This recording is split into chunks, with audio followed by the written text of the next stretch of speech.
கவனிப்பது விருப்பத்துடன் நிகழ வேண்டும். கட்டாயத்துடன் நடந்தால் காது வலிக்காது, ஆனால் தலை கணக்கும், கண்கள் எரியும், மூக்கு வழியும், உதடு துடிக்கும். அனைத்தும் கேட்கும்படி செவிகளை திறப்பதே கவனிப்பதன் முதல் படி. மூடியில்லாத செவிகளைத்தான் நாம் அதிகம் மூடி வைத்திருக்கிறோம் என்பதே உண்மை. கேட்கும்போது எல்லா ஓசைகளும் நம் செவிகளில் விழட்டும். தூரத்தில் பாடும் பறவையின் இசை, நடக்கையில் சலசலக்கும் சருகின் ஓசை என அனைத்தும் ஊடுருவட்டும். அப்போது பிரயத்தனமற்ற கவனிப்பு மலரும். அங்கு ஓசைகள் மறைய நமக்கு தேவையானவை உள்ளே சவ்வூடு பரவுவதைப் போல நிறையும். அந்த கவனிப்பு அலுப்பு தராதது, சலிப்பு உண்டாக்காதது, ஆனந்த மலர்தலாய் அது அரும்பும். நாம் நினைப்பவற்றையே எதிராளி சொல்ல வேண்டும் என்கிற எண்ணத்துடன் நாம் கேட்கத் தொடங்குகிறோம்.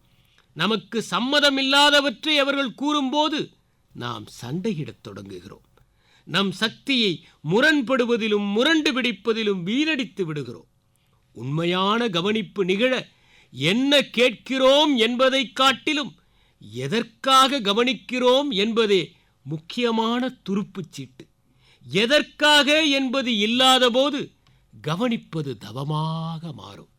அப்போது நம்மை சுற்றி இருக்கும் மலர்கள் கூட நம் கைகளில் தகவல்களை ஒப்பமிட்டு விட்டு சென்று நம்மை செப்பமடையச் செய்யும். பதவியை தாண்டி, வயதை தாண்டி, திணையை தாண்டி நாம் பெற்றுக்கொள்ளவும் கற்றுக்கொள்ளவும் நல்ல தகவல்களை பலர் வைத்திருக்கிறார்கள். ஆனால் நாம் கவனிக்க நம்முடைய தன்முனைப்பே தடையாக இருக்கிறது. இவரிடமிருந்து என்ன கற்றுக்கொள்ளப் போகிறேன், என் படிப்பு என்ன, அனுபவம் என்ன என்று நினைப்பவர்கள் யாரிடமிருந்தும் கற்க முடியாது. அனுபவத்தின் காரணமாகவும் ஒரே துறையில் பல ஆண்டுகள் இயங்குவதன் காரணமாகவும் சிலர் நிபுணத்துவம் பெற்று நமக்கும் கற்றுத்தருகிற நிலையில் இருப்பார்கள். அவர்களை தவறவிட்டுவிடக்கூடாது. மூக்கு கண்ணாடியின் 2 சட்டங்களையும் ஒரு சேர பிடித்து அணிந்தால்தான் கண்ணாடி தொய்வுறாமல் தொடர்ந்து இறுக்கமாக இருக்கும் என்பதை அக்கண்ணாடி கடையில் பணியாற்றும் சிறுவனிடமிருந்துதான் நான் கற்றுக்கொண்டேன். அன்றிலிருந்து நான் மூக்கு கண்ணாடி அணியும் போது அச்செயல் பிரதிபலிக்கிறது. மாதுளை பழத்தை குறுக்காக வெட்டி கீழே கவிழ்த்து தட்டினால் அத்துணை சுளைகளும் அழுங்காமல் உதிரும் என்பதை பழக்கடை நண்பர் ஒருவர் கற்றுத்தந்தார். அத்தொழிலில் அவர் பழந்தின்று கொட்டை போட்டவர். பப்பாளி பழத்தின் தோலை சீவ மணிக்கணக்கில் சிரமப்படாமல் 2ஆக அறுத்து தேக்கரண்டியால் வழித்தெடுத்து உண்டால் அடுத்தவர் கைகள் அழுக்கோ அறுத்தவர் கரங்களின் வியர்வையோ படாமல் சுவையாக உண்ண முடியும் என்பதை நானே கற்று தெளிந்தேன்.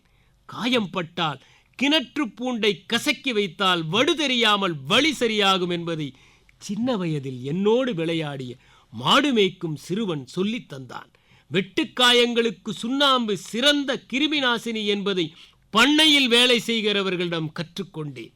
உயிரற்றவையும் உருப்படியானவற்றை உறக்க உரைக்கின்றன. அருவருப்பான வெளித்தோற்றத்திற்குள் இனிப்பான குணம் இருக்கும் என்பதை பலாவும் தோலின் நிறத்தை வைத்து ஏமாறாதே என எட்டியும் நமக்கு எடுத்துச் சொல்லுகின்றன. கவனிக்க தெரிந்தால் கடலளவு நல்ல தகவல்கள் உலகமெங்கும் விரிகின்றன. கவனிக்க கற்பவன் அவனியை வெல்கிறான்.